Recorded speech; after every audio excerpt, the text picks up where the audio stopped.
சித்தர் பூமி. பூஜை அறை மேற்கு பக்கமாக இருக்குது, நாங்கள் மேற்கு பார்த்து வழிபடலாமா? ஃபஸ்ட் ஆப்ஷன் கேட்டிங்கன்னா கிழக்கு முகமாக பார்த்து வைப்பது அப்படிங்கிறது நலம். சில வீடுகளில் பற்றாக்குறை இருக்கிறதுனால வீட்டில் ஒரு விளக்கு தான் ஏற்றணும், இல்லை ஒரு விளக்கு ஏற்றக்கூடாது, துணை விளக்கா ஒன்று ஏற்றணும் அப்படின்னு சொல்லி கேட்குறாங்க. வீடு வாங்கணும்னு ஒரு அமைப்பு இருந்தது, அதற்காக நான் முற்படுறேன் அப்படின்னு நினைக்கிறீங்களோ, உங்கள் வீடுகளில் 4 தீபங்கிறது கண்டிப்பாக போடணும் அப்படிங்கிறத. இந்த விளக்கு ஏற்றும் போது சில பேர் பச்சை கற்பூரம் போடுங்க, ஏலக்காய் போடுங்கன்னு சொல்கிறாங்க. விளக்குக்குள்ள ஒரு கல்கண்டோ ஒரு பச்சை கற்பூரம் அப்படிங்கிறது போட்டு விளக்கேற்றலாமான விளக்கேற்றலாம். அனைவருக்கும் வணக்கம். நான் உங்கள் ஏஎல்பி ஜோதிடர் பவித்ரா. நம்ம கூட இன்னைக்கு யார் இருக்கா அப்படின்னா ஏஎல்பி ஜோதிட ஆசிரியர் ஸ்ரீ உமா வெங்கட் மேம் அவர்கள் இருக்காங்க. வணக்கம் மேம். வணக்கம்மா. ஒரு கேள்வி மேம், இன்னைக்கு பல பேரோட வீட்டில் பூஜை அறை கிழக்கு பக்கமாக இருக்குது. மேக்சிமம் எல்லாரோட வீட்லேயும் அப்படி தான் இருக்கும். அமைப்பு மாறி இருக்குது, மேற்கு பக்கமாக இருக்குது. நாங்கள் மேற்கு பார்த்து வழிபடலாமா, விளக்கேற்றலாமா, இல்லை இந்த கடவுள்களை எந்த பக்கம் வைக்கலாம் அப்படின்ற கேள்விகள்லாம் கேட்டிருக்காங்க மேம். உங்களோட கருத்து என்ன மேம்? இப்போ பூஜை அறை அப்படிங்கிறது நிறைய வீடுகளில் பார்த்தீங்கன்னா கிழக்கு முகமாக கிழக்கு பக்கம்தான் வைக்கிறது அப்படிங்கிறது சிறப்பு. முதன்மைத்துவம் அப்படிங்கிறதுன்னு அங்கே தான் வரணும். இன்றைக்கி வீடுகள் பார்த்திங்கன்னா ரொம்ப சுருங்கி போச்சு, அவங்களுக்கு இடம் அப்படிங்கிறது ரொம்ப குறைவாக இருக்குது. இருக்கிற இடத்துல பூஜா முறை அப்படிங்கிறத அங்கே ரெடி பண்ணுறாங்க. அந்த கபோர்டில் வைக்கிறதா இருந்தாலும் சரி, செவத்தில் வைக்கிறதா இருந்தாலும் சரி, கிழக்கு முகமாகவோ மேற்கு முகமாகவோ வைக்கலாமானா வைக்கலாம். சுவாமி படம் மேற்க பார்த்து அப்படிங்கிறது இருக்கும். சில வீடுகளில் வடக்கு பக்கமாகவும் இருக்கக்கூடிய ஒரு ஐதீகம் அப்படிங்கிறது இருக்குது. தென்முகமாக மாத்திரம் இந்த பூஜை அறையோ இல்லைன்னா சுவாமி படங்களோ இருப்பது அப்படிங்கிறது அவ்வளோ சிறப்புங்கிறது கிடையாது. ஃபஸ்ட் ஆப்ஷன் கேட்டிங்கன்னா கிழக்கு முகமாக பார்த்து வைப்பது அப்படிங்கிறது நலம். சில வீடுகளில் பற்றாக்குறை இருக்கிறதுனால மேற்கு முகம் வைக்கலாமானா வைக்கலாம். இல்லைங்க நாங்கள் வடகிழக்கு திசையிலேயே நாங்கள் வச்சுக்கிறோன்னு சொன்னீங்கன்னா ரொம்ப விசேஷம். வடக்கு பக்கம் இல்லாமல் வடகிழக்கு பாகமாக வைப்பது அது குபேர வாசல் அப்படிங்கிறது நமக்கு ஒரு சொல்லுவோம். அந்த வாசலில் வைப்பது நன்றாகவே இருக்கும், சிறந்த பலனை அப்படிங்கிறது கண்டிப்பாக கொடுக்கும். இப்போ இருக்கிறவன் வைக்கிறாங்க, இல்லாதவர்கள் என்ன செய்வார்கள்? கண்டிப்பாக அவர்களுக்கும் கடவுள் அமைத்தது. உண்மையிலேயே அவங்க ஜாதகத்தை பார்த்தீங்கன்னா அவர்களுடைய இந்த ராசி கட்டங்களில் 4ஆம் பாவகம் சொல்லக்கூடிய பாவகம் இந்த மேற்கு பாகமாக அப்படிங்கிறது மட்டுமே அமையும். அதனால தான் சில காலங்கள் மட்டும் அவர்களுக்கு பகவான் அந்த இடத்துல இருக்கக்கூடிய ஒரு தன்மை அப்படிங்கிறது இருக்கும். நம்ம கோவில்கள்லேயே பார்த்தீங்கன்னா திருவான்மையூர் நினைக்கிறேன், திருவான்மையூரில் சிவபெருமான் எங்கே உட்கார்ந்துருப்பார் பார்த்தீங்கன்னா மேற்கு முகமாக அப்படிங்கிறது தான் இருப்பாங்க. பிரகார தெய்வங்கள் அப்படிங்கிறது பார்த்தீங்கன்னா சுவாமியோட சுற்றி நம்ம எப்போதுமே இந்த பக்கம் சுவாமி இருக்கும், இப்படி தான் இருக்கும். ஆனால் தட்சிணாமூர்த்தி தான் சுற்றி வரும்போது வலமாக அப்படிங்கிறது இருந்திருப்பாங்க. நிறைய பேர் பார்த்துருப்பீங்க. அவர்களுடைய ஜாதக அமைப்பின்படி அந்த வீட்டோடைய அமைப்பு, அதில் இருக்கக்கூடிய பூஜா ரூமோட அமைப்பு அப்படிங்கிறது இருக்கும் அப்படிங்கிறது சொல்லலாம். இதில் என்னென்னா கிழக்கு மேற்கு வடக்கு தென்முகமாக இல்லாமல் தென் திசை பார்த்து விளக்கேற்றாமல் இருந்தாலே சிறப்பு. அதை மாத்திரம் தவிர்த்துண்டாலே நல்லது அப்படிங்கிறத சொல்லிக்கிறேன். வீட்டில் ஒரு விளக்கு தான் ஏற்றணும், இல்லை ஒரு விளக்கு ஏற்றக்கூடாது, துணை விளக்கா ஒன்று ஏற்றணும் அப்படின்னு சொல்லி கேட்குறாங்க. அது ஏதாவது சாஸ்திரப்படி அந்த மாதிரி ஏதாவது இருக்கா மேம்? கண்டிப்பாக. இப்போது நம்ம ஒரு கல்யாணத்துக்கு போகிறோம், கல்யாணத்துக்கு மாலை போடுறத நிறைய பேர் பார்த்துருப்போம். எத்தனை மாலை போடுறாங்க? 2 மாலை போடுறாங்க. துணை மாலை அப்படிங்கிறத சேர்த்து தான் போடுவாங்க. சிலர் பார்த்திங்கன்னா ஒரு பிரதான விளக்கு அப்படிங்கிறது ஏற்றுவாங்க, அதற்கு துணை விளக்கு அப்படிங்கிறது ஏற்றுறதே கிடையவே கிடையாது. நம்ம சாஸ்திரத்துலேயே என்ன சொல்லுவாங்கன்னா ஒரு நல்லெண்ணெய் தீபமும் ஒரு நெய் தீபமும் அப்படிங்கிறது ஏற்றணும். இந்த நல்லெண்ணெய் தீபம் அப்படிங்கிறது பகவானுக்கும், நெய் தீபம் அப்படிங்கிறது அம்பாளுக்கும் ஏற்றக்கூடிய ஒரு தன்மை. சிவனும் பார்வதியுமாக அந்த விளக்கு ரூபத்தில் நமக்கு பிரத்யட்சப்படுவாங்க நம்ம ஆற்றுல அப்படிங்கிறது தான் ஐதீகம். நிறைய பேர் அதை செய்ய விட்டுடுறாங்க, தவறிடுறாங்க அப்படிங்கிறது சொல்லலாம். இன்னும் சில வீடுகளில் பார்த்திங்கன்னா வீடு அந்த பூஜா ரூம் ஃபுல்லாக விளக்காக இருக்கும். அவ்வளோ ஒரு போன உடனே அந்த தெய்வாதீனம் நிறைந்த வீடுன்னு சொல்லுவாங்க தெரியுமா, அந்த மாதிரி ஒரு அமைப்பை அப்படிங்கிறது பார்க்கலாம். இன்னும் சில பேர் என்ன செய்வாங்கன்னா இந்த 4 முக தீபம்ங்கிறது போடுவாங்க. ஒரு விளக்கு, இன்னொரு துணை விளக்கு, இங்கே குலதெய்வத்திற்காக ஒரு விளக்குன்னு தனியாக போடுவாங்க.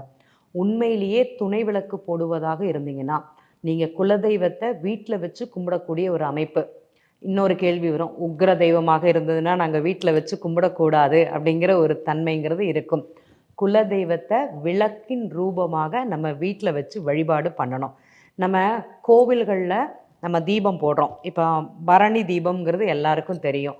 அன்னைக்கு தீபம் எப்படி போடுவாங்கன்னா, நம்ம தினமும் ஒரு திரி அப்படிங்கிறது நம்ம கணக்காயிட்டு கோவிலில் ஏற்றணும் அப்படிங்கிறது ஐதீகம்.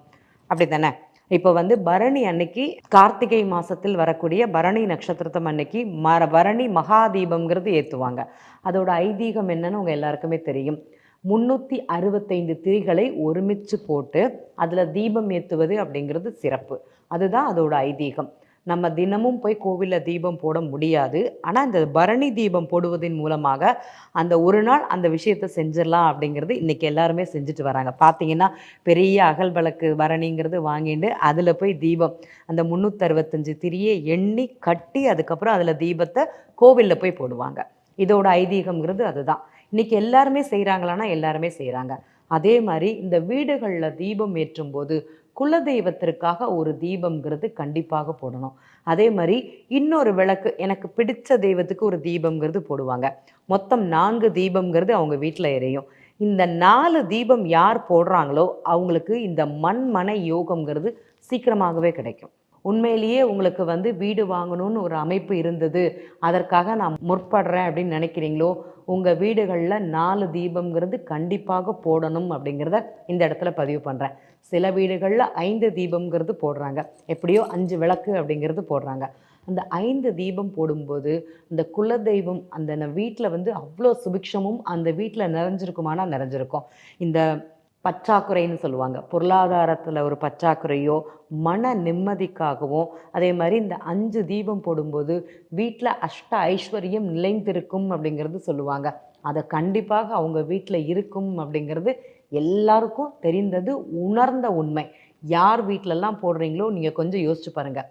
என்ன பிரச்சனை இருந்தாலும் பகவான் பார்த்துக்கிறாருன்னு விட்டுட்டோன்னா பகவானே அதை வந்து சரி பண்ணி கொடுப்பார் அப்படிங்கிறது இங்கே சொல்லலாம். எந்தெந்த விளக்குல ஏற்றினா என்னென்ன விசேஷங்கள் மேம்? இப்போ நம்ம வீட்டில் ஏற்றும்போது முன்னாடி வந்து குத்து விளக்கில் விளக்கு ஏற்றுவாங்க. ஆனால் நான் பார்த்த இதில் திருவனந்தபுரத்தில் என்ன பண்ணுவாங்கன்னா குபேர விளக்கு அப்படின்னு ஒன்று இருக்குது. அந்த விளக்கோட தன்மை, விளக்கோட பேரே குபேர விளக்கு. ரொம்ப அருமையான விளக்கு, அப்படியே அழகாக குழிஞ்சிருக்கும். ஒரு 50 எண்ணெய் அதில் விடலாமான்னா தாராளமாக விடலாம். அது வந்து ஒரு நாள் மொத்தமும் விளக்கேற்றக்கூடிய தன்மை இருக்குமானா கண்டிப்பாக இருக்கும். அந்த ஒளி அப்படிங்கிறது அவ்வளோ அருமையாக இருக்கும். அந்த தீபம் எரியும் போது நம்ம குபேரனுக்காக விளக்கு போடுவோம் தெரியுமா, அந்த ஒரு மகத்துவங்கிறது அந்த இடத்துக்கு கிடைக்குதானா கண்டிப்பாக கிடைக்குது. சிலர் பார்த்திங்கன்னா வெள்ளியில் விளக்கேற்றுவாங்க. அந்த மகாலட்சுமி விளக்கு அப்படிங்கிறது வெள்ளியில் ஏற்றுவாங்க. கஜலட்சுமி விளக்கு அது கண்டிப்பாக நம்ம ஏற்றணும் அப்படிங்கிறது தான் சொல்லுவோம்.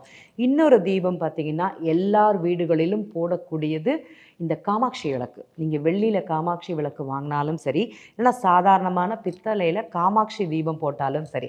நீங்கள் எங்கள் காமாட்சி கோவிலில் போய் பார்த்தீங்கன்னா தெரியும். எங்கள் மாங்காடு காமாட்சி அம்மனுக்கு அழகாக ஒரு இதில் பீடம் அமைத்து அதில் வந்து காமாட்சி விளக்கை ஏற்றி வச்சுருப்பாங்க. அந்த கோவிலில் எவ்வளோ பெரிய விளக்கு வேணால் ஏற்றலாம். ஆனால் முதன்மையாக அம்பாளுக்கு பக்கத்தில் அந்த காமாட்சி அம்மன் தீபம் போட போட அதை பார்க்க அவ்வளோ சந்தோஷம், அவ்வளோ மனநிறைவு.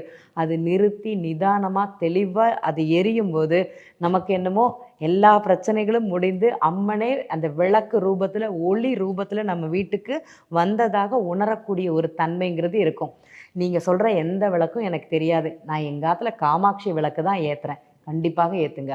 பக்கத்தில் ஒரு அகல் விளக்கு ஏற்றுங்க. மண்ணினால் ஆனால் அகல் விளக்கு அப்படிங்கிறது ரொம்ப சிறப்பு.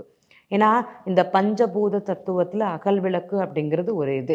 நம்ம அதில் திரி போட்டு எண்ணெய் போட்டு மண்ணால் ஆனது, அங்கே நீர் நெருப்பு எல்லாம் செய்தது தான் இந்த அகல் தீபம். இன்றைக்கி நம்ம என்ன பண்ணுறோம், துளசி மாடத்தில் போய் அந்த விளக்கை ஏற்றுறோம். கண்டிப்பாக அது மிகச்சிறந்தது. யாரெல்லாம் துளசி வீட்டில் வச்சு வழிபாடு பண்ணுறாங்களோ உங்களுக்கு எந்த பிரச்சனைகள், கண் திருஷ்டி இது சம்மந்தப்பட்டது எதுவுமே உங்களுக்கு அணுகாது அப்படிங்கிறது தான் உண்மை. வந்த வழியில் பகவானே அங்கே தடுத்து நிறுத்திடுவார் அப்படிங்கிறது தான் உண்மை. இந்த துளசி அப்படிங்கிறது என்னத்தோட ஐதீகம் பார்த்திங்கன்னா, பிரம்மா விஷ்ணு சிவன் இவங்க 3 பேரும் ஒருங்கிணைந்து தான் இந்த துளசி செடி. அதில் போய் தீபம் போடும்போது நம்ம வீட்டிலங்கிறத விட வெளியில் தான் அந்த பகவானே நமக்கு காவல் இருப்பதாக உணரக்கூடிய ஒரு தன்மை. செஞ்சு பாருங்களேன், அவ்வளோ ஒரு சிறப்பை அந்த பகவான் கண்டிப்பாக கொடுப்பார். அதில் ஏற்றக்கூடிய மண் விளக்கை ஒரு விளக்கு நீங்கள் வீட்டில் கூட ஏற்றுங்க. உங்கள் வீட்டில் ஒரு தட்டு வச்சு அந்த தட்டுக்கு அந்த துளசி தீபம், அந்த தட்டு மேலே அந்த அகல் விளக்கை ஏற்றி வச்சு பாருங்கள். அவ்வளோ ஒரு சிறப்பு இருக்கும். அந்த பஞ்சபூத தத்துவத்தில் அடங்குனதுனால அந்த 5 இதுவுமே உங்களுக்கு வசப்படும் அப்படிங்கிறத நிறைய பேர் புரிஞ்சுக்க மாட்டேங்கிறாங்க. இந்த அகல் தீபம் எரியும் போது ஒரு தனி நறுமணம் அப்படிங்கிறது ஏற்படும். இப்போ இந்த விளக்கு ஏத்துறது நம்ம சொல்லிட்டோம். என்ன மாரி விளக்கு ஏத்தலாம்னு சொல்லிட்டோம். இந்த விளக்கு ஏத்தும்போது சில பேர் வந்து பச்சை கற்பூரம் போடுங்க, ஏலக்காய் போடுங்கன்னு சொல்றாங்க. அது எந்த எந்த அளவுக்கு பயன் தரும் மேம்? இந்த பச்சை கற்பூரம், ஏலக்காய், சிலர் பார்த்தீங்கன்னா கல்கண்டு போட்டு விளக்கேத்துவாங்க. சிலர் வந்து இந்த விளக்குக்கு அடியில ரூ. 5 வச்சு விளக்கேத்துவாங்க. அது அவரவர்கள் எதற்காக செய்கிறாங்களோ தெரியாது. ஆனால் விளக்குக்குள்ள ஒரு கல்கண்டோ ஒரு பச்சை கற்பூரம் அப்படிங்கிறது போட்டு விளக்கேற்றலாமான விளக்கேற்றலாம். அதோட நறுமணம் அப்படிங்கிறது வீடு மொத்தமும் நல்லா வியாபிச்சு இருக்கும் அப்படிங்கிறது சொல்லலாம். நிறைய மாற்றத்தை உங்களுக்குள்ள அது கொண்டு வரும். இப்போ சண்டை போட்டு ஒருத்தங்க வீட்டுக்குள்ளே வராங்க, கணவராக இருந்தாலும் சரி, குழந்தையாக இருந்தாலும் சரி, மனக்கசப்போடு வரும்போது அந்த நறுமணத்தை வச்சுண்டு உங்களுடைய மனம் மாற்றம் அப்படிங்கிறது இருக்கும். அந்த கோபம் அப்படிங்கிறது தணிந்து வீட்டில் ஒரு சந்தோஷ நிகழ்வை, அந்த அமைதியான ஒரு தன்மையை கொண்டு வரும். நிறைய பேர் பார்த்தீங்கன்னா மெடிடேஷன் பண்ணுவாங்க, ஸ்லோகம் சொல்லுவாங்க, மனம் வந்து அவங்களுக்கு அலைபாயும். இந்த விளக்கு, இந்த விளக்கின் மூலமாக வெளிப்படக்கூடிய அந்த நறுமணம் அப்படிங்கிறது இவர்களுக்குள்ள ஒரு அமைதியையும் ஒரு சாந்தத்தையும் ஒரு வந்து தனி ஒரு தெய்வத்தோடு லயிச்சு இருக்கக்கூடிய ஒரு தன்மை கண்டிப்பாக கொண்டு வரும் அப்படிங்கிறது சொல்லலாம். சித்தர் பூமி.